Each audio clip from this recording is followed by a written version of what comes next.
Do you ever go through your social media feeds and find yourself getting frustrated with the opinions and posts of your friends and family? Are you getting tired of getting invited to social events like birthdays, weddings, or dinners? If so, I have the solution to all of these social media dilemmas. Become disliked by your friends, colleagues, family members, and old acquaintances in one simple step.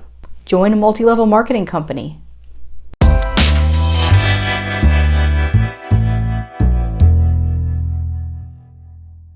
In today's video, we're going to look at the unpleasant effects multi-level marketing companies, or MLM for short, have on their members from a social point of view. Before we continue, please remember to subscribe and hit the notification bell so you don't miss out on any upcoming videos about the empty promises of the multi-level marketing industry. It's a well-known fact that the majority of people who join MLMs lose money instead of becoming financially independent as these companies promise. In fact, a report from the Federal Trade Commission analyzed over 350 MLMs, and it was discovered that a staggering 99% of sellers lose money on their business. When you also consider the amount of money spent on things like enrollment fees, inventory, and marketing, it's easy to see how people can quickly lose a lot of money. Not to mention the opportunity cost of time spent on networking. While there is a slight chance of making money, most people surveyed who didn't report any losses only made less than $100 a month. So that's the one side of the coin, the quantifiable financial challenges involved in joining an MLM. In today's video, we're going to explore the other side, which is the social and emotional effects an MLM can have on someone. If we rewind and go back to MLMs about 50 years ago, the social effects seem to be less harsh than they are today. For instance, if Martha from 3 doors down the road invited a bunch of women to a Tupperware party, everybody knew exactly what to expect. Women would congregate for snacks, maybe some wine, gossip a little bit, and then Martha would introduce the new line of must-have Tupperware that she wanted to sell or get people to sell for her. Unfortunately, that is not the case anymore, and it brings us to our first problem. MLMs rely on deception to get friends to attend a meeting.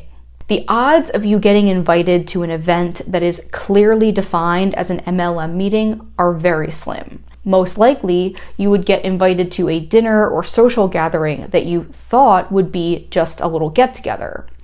But then, when you show up, you walk into this exaggerated, happy atmosphere and a few strange faces that you have never seen before.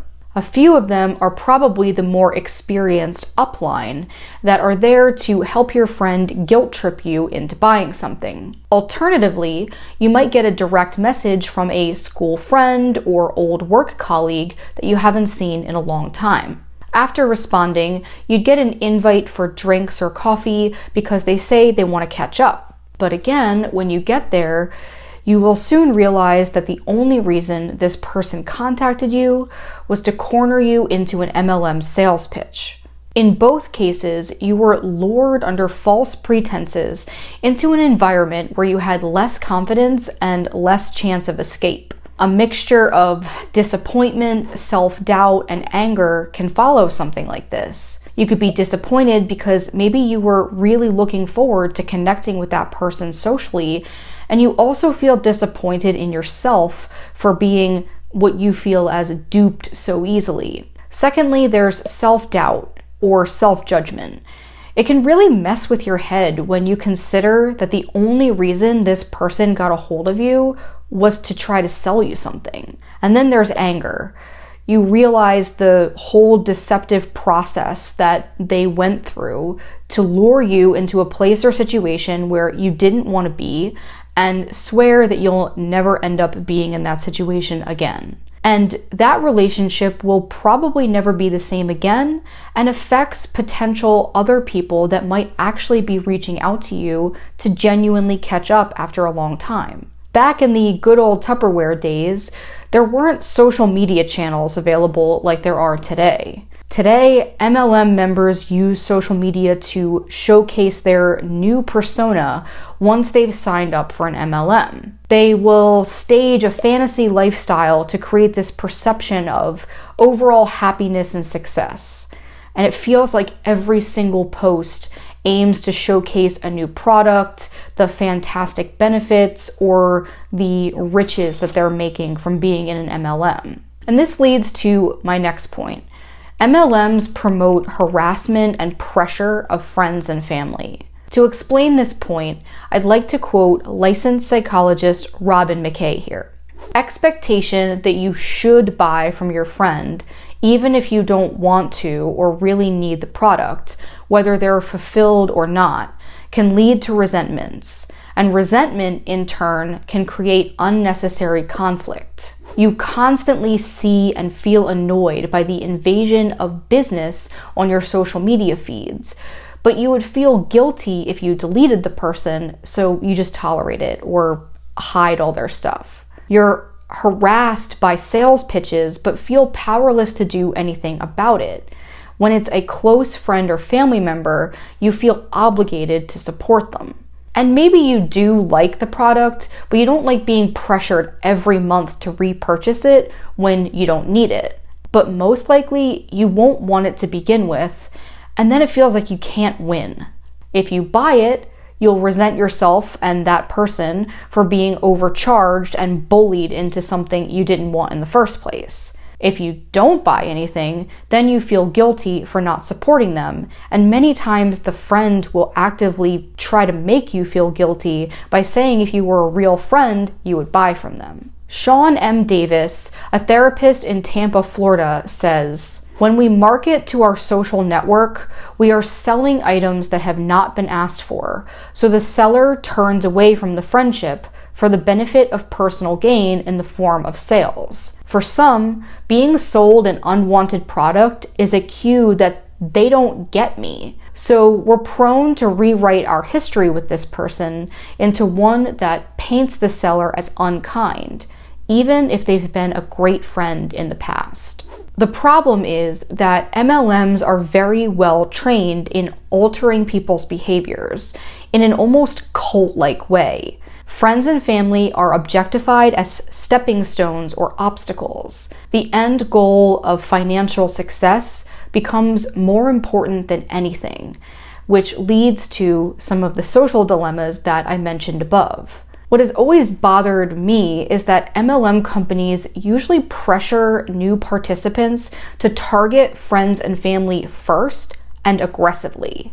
Once, when I briefly joined an MLM after attending an event that was marketed as a leadership talk, they immediately took out a pen and paper and had me write down 10 to 20 of the people that are closest to me, like family and friends. And they said that they would be the most likely to buy because they cared about me, so I should start there. So I wrote them all down, and then they told me to call them on the spot and ask to meet for lunch or coffee. And of course, they coach you into making sure that it's a vague business opportunity and you don't say exactly what the company is or what they do. And because I myself am a small business owner, it was even more conniving what they were trying to tell me to do, because it is a reasonable thing to think that I would call someone and say, "Hey, I have a new business idea or a business opportunity, and I think you'd be really great for it." And so I was supposed to use that to call people from my networking groups or family and friends to lure them into a meeting about the MLM, which I'm super happy never happened. I actually sat there for about 30 minutes making calls, either hoping people wouldn't show up or purposefully calling my own work phone and leaving fake voicemails so they would think I was doing something. And it was one of the most uncomfortable business situations I've ever been in. But I think it would have been 20 times worse if I had actually met up with people who I was trying to network with for my actual small business and potentially ruined relationships I had with them and trust that they had with me in my business sense. One final point I want to bring up, especially to anyone considering joining an MLM, is that there's a lot of initial excitement when a person joins, but it rarely lasts. The upline hypes people up on these fake income expectations, and then they jump on Facebook Messenger and text messages and immediately try to recruit friends and family to join this new thing that they're super excited about. The problem is it doesn't take long for most people to realize that the MLM isn't what it's hyped up to be. So they leave, and they may even start bashing it on social media, which I know I've seen before, but the damage to friends and family is already done. I've actually seen this firsthand, and how one of my friends almost lost his job over it. If there's enough interest, I'll make another video with real life examples of how MLMs ruined relationships. There are some shocking ones, and there's also some funny ones. So let me know if you would like to see another video of the top MLM relationship fails by liking this video or letting me know in the comments below. Thank you so much for joining me and helping me to raise awareness about the empty promises of the multi-level marketing industry. Don't forget to subscribe, and thanks for joining me on the side of caution.